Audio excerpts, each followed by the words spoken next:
Vēl pirms 300 gadiem Galma ķīmiķu dzīve bija vairāk izklaide nekā zinātne. Balles Galmā notika dienām ilgi, tāpēc nemazgāt trauki kalni nebija nekāds pārsteigums. Ķīmiķi radīja brīnumainu līdzekli, kas varēja izmazgāt nevienu kaudzi ar traukiem. Un tas mierīgi palīdzēja daudzām mājsaimniecēm. Galma dāmām ļoti patika dažāds izklaides, īpaši burbuļu pūšanas. Taču tā bija pārāk smalka lieta, lai viņas to darītu pašas, tāpēc tika izgudrota īpaša iekārta, ar kuras palīdzību varēja pūst visdažādākos burbuļus.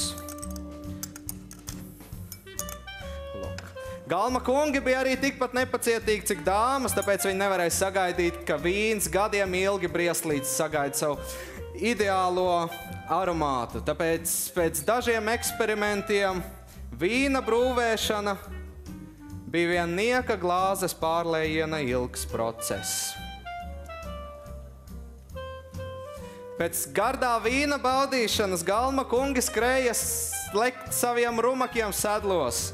Un, lai viņus atturētu no šādām pārgalvīgām izklaidēm, Galma ķīmiķi lietoja dažādas iekārtas, kas rādīja to, vai gadījumā šodien tomēr savs rumaks nebūs jāatstāj stallī.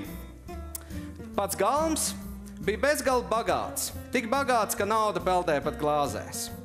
Taču tikpat bezgala izklaidīgs bija mūsu Galms, tāpēc naudas dedzināšana bija viena no tīkamākajām izklaidēm Galmā.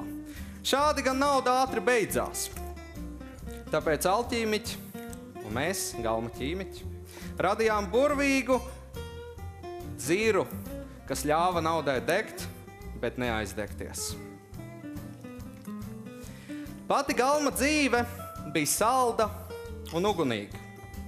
Taču brīžos, kad pietrūka gan salduma, gan uguns, talkā nāca neliela šķipsniņa cukura.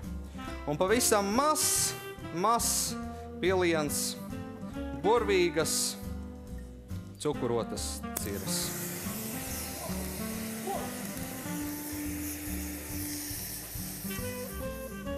Ja arī tā bija par maz, tad Galma kungs bēdīgu balsi teica, ka katrā tīrā debesis pusē, arī tad, ja tā ir pilnīgi gaiša un zila, ir nepieciešams kāds lietus mākonis. Un tā lietus mākoņi tika radīti tepat Galma kambaros.